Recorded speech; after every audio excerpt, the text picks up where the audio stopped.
think we see Willis coming out. Anthony for three. Bang! Slicing, dicing right there. Swooping, hooping. Houston ducks under.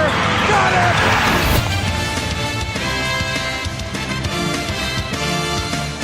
Jeremy Lin does it again. Johnson now fires a three. It is good! And he's fouled! 7 feet from Georgetown. Number 33. Your captain. This is Bockers Beat with Jeff Haber. And now, please welcome your New York Knicks.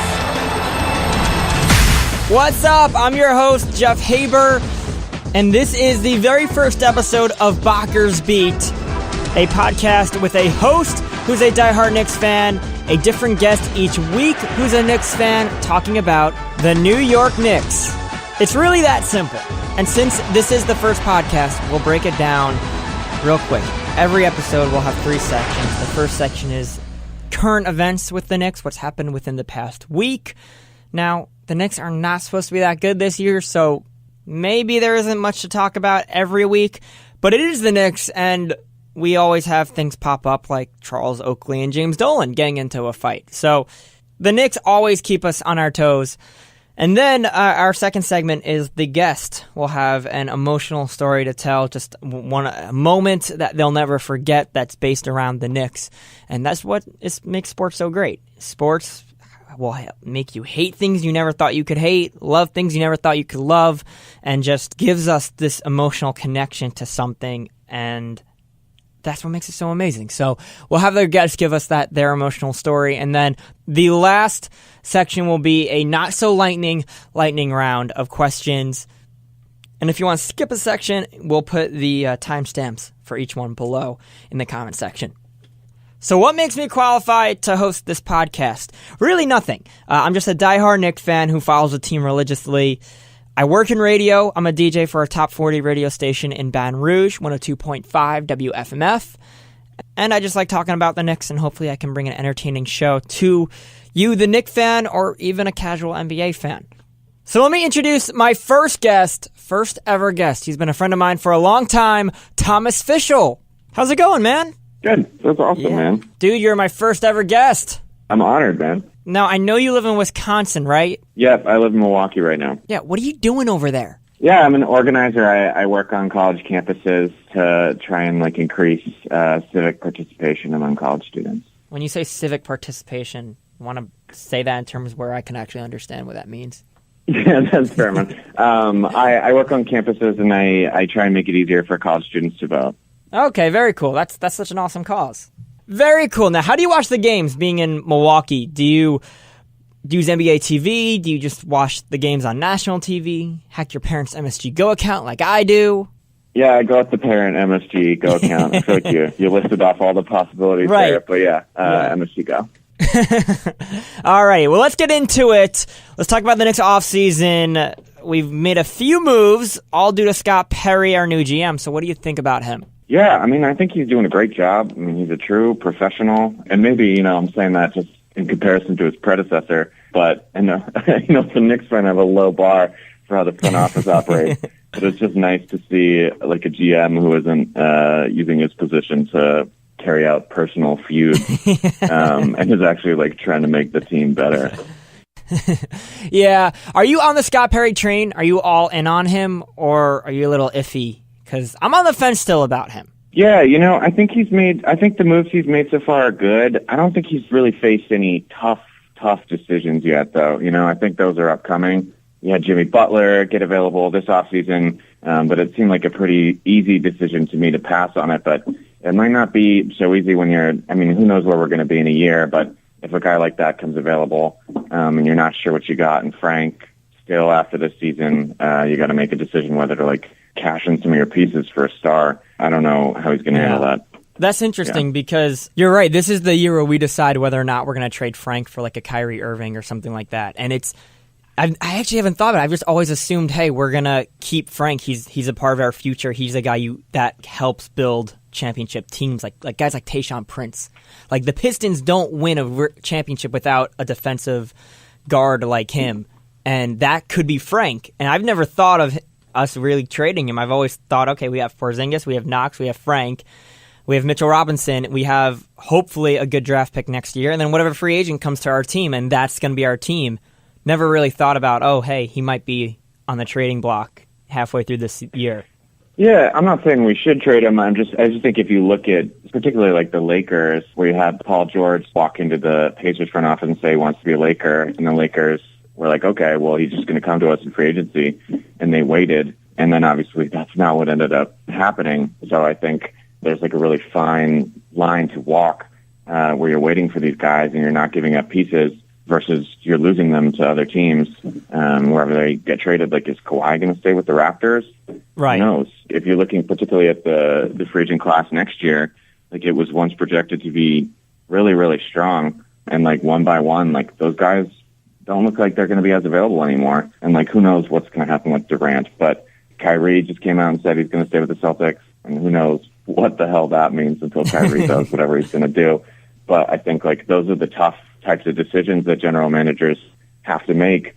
And Perry's had the easy choices so far in terms of like going after Butler. I guess Kemba was available late in the offseason last year.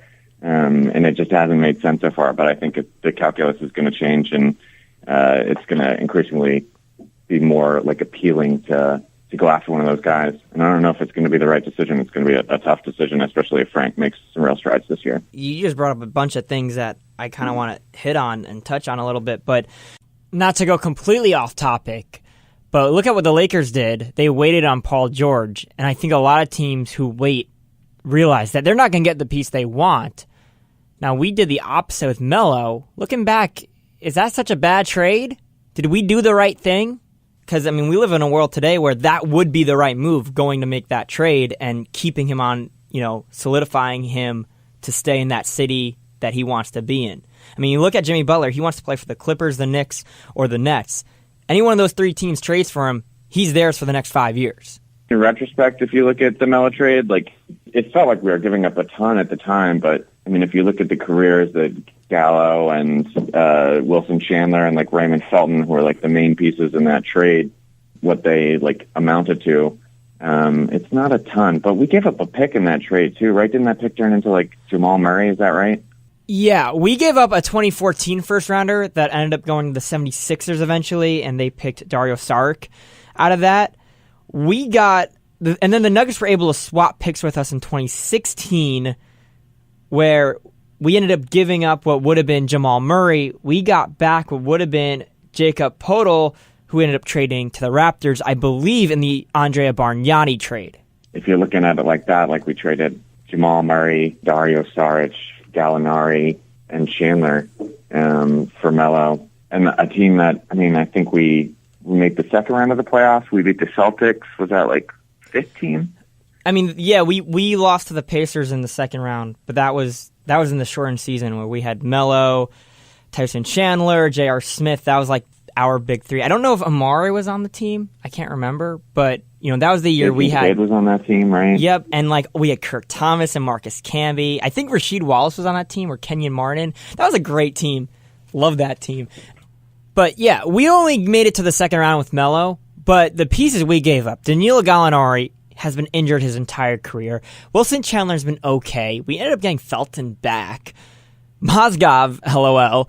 And Jamal Murray, this is his season, just kind of like Frank, where is he going to break out or is he going to be a bust? We'll find out later this year. Yeah, and Saric, he's been pretty decent too. He's been good stretches over the last 2 seasons. He's been good. But yeah, I mean, I think if you look at the individual pieces, it definitely wasn't as bad as it seemed at the time. It seemed like we were just giving away the farm at the time, and Gallo was our lottery pick from the year before that. But I think it was more just like setting a bad precedent where Dolan could just like step in and get whatever he wanted from the front office. That is very true. In spite of whether or not that was like a good move or not.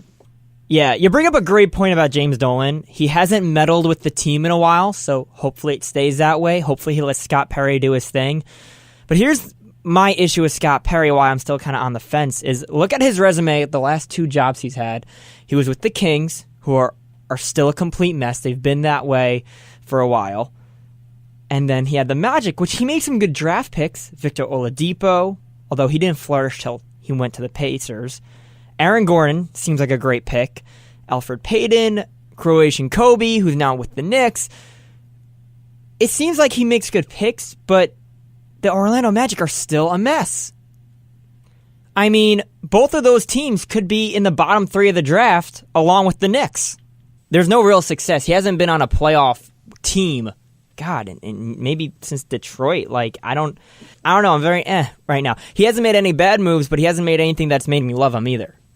Where I go, oh my God. Yeah, that's fair. Like I think I said this at the outset, but as Knicks fans, I feel like our standards for the front office are low. If they're Right. not like actively screwing over the team, then they feel like they're good. But I definitely agree with you. I think he's got something to prove. And I mean, the Kings and the Magic are clearly two of the worst run franchises in the NBA. So right, and that might not be his fault.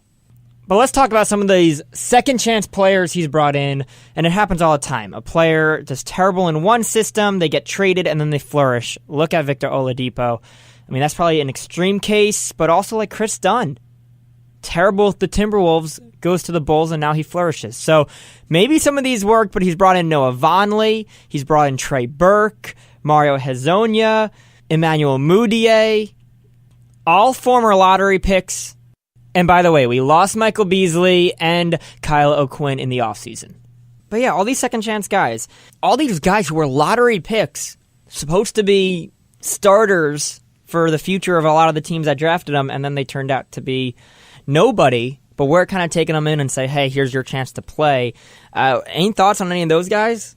Yeah, I mean, in general, I like it as a strategy. I think, like, one of the things that Perry and Mills did last season is they just, like, looked at that team and decided that we weren't, like, athletic enough, we didn't have enough talent. I mean, there's a reason these guys went in the lottery. There's also a reason why they haven't amounted to much so far, and we were able to sign them for pretty much nothing. But I think as a strategy, I mean, it's a good strategy. I mean, it's low risk. I mean, you got Mario signed to a 1-year deal. I think Trey Burke's deal is guaranteed, but it's not much money. I don't know how much longer Mudiay is going to be on the team, to be honest. But I think that, like, if one of the 4 or 5 guys who are kind of floating around out there who have been lottery picks are now on the team works out, I mean, we've just, like, struck gold, essentially. Right. And we haven't really, like, put much down on the table in terms of, like, a bet that they're going to succeed. So there's not much of a downside. If they don't, we'll just move on. Right, very true. And I think a guy like Noah Vonleh, he'll get a bunch of minutes because our front court is so thin. And Mario might get, depending on playing time. We have this weird situation, I think, with Courtney Lee, where I think we got to kind of get rid of him. Because we need to open up space for a max contract. And then if you think about our Knicks team, I mean, we got 3 point guards with Burke, Frank, and Mudiay. 4 if you count Ron Baker. He's not a real NBA player, though. And then we have Tim Hardaway Jr., we got Knox, we have Courtney Lee, we have Mario, we have Lance Thomas. These are all guys who play the 2, 3, 4. I mean, Frank is going to play the 2 as well. I guess what I'm asking is, what's our rotation like? Yeah, I think Fizz is just going to see what works and roll with that. I do think there's a logjam among the guards. But I think Fizz's whole thing is that he wants people to play positionless. Like I think I remember him saying in a recent interview that he wanted Frank to guard some 4s. Really? And if Frank can guard the 4, I mean that frees up the logjam considerably. Like he could share the court with Burke and a couple other guys if the other team's going small. So I think there is a logjam, but I think it's going to work itself out. And like I don't think all these guys are going to be on the roster. I think some of them are going to end up in the G League. We might cut some of them. I know I said that about Mudiay before, right. But I think it's just going to be clear pretty quickly, like who's playing themselves into the rotation and who's not. And it seems like Fizzell has said that and made that clear from the early going that no one's spot is guaranteed. That everyone has to go out there and earn it. Yeah, I do remember him saying that. And I know one of my favorite players of all time is David Lee, and I loved him because he hustled so much. Like he was the guy who earned his spot in the starting rotation, and we'll have about 12 of those guys doing that. So hopefully that energy, that excitement will show onto the court. And one of those guys who I'm excited to see play, who's a lot like that, is Mitchell Robinson. He had a fantastic summer league, an okay preseason. He's been fouling a lot. He just tweeted out that he'd be okay playing in the G League doing whatever the coaches tell him to do, which is awesome. It's exactly what you want to hear. But should he be playing 30 minutes in the G League, or would you rather him getting like 15 minutes in the NBA?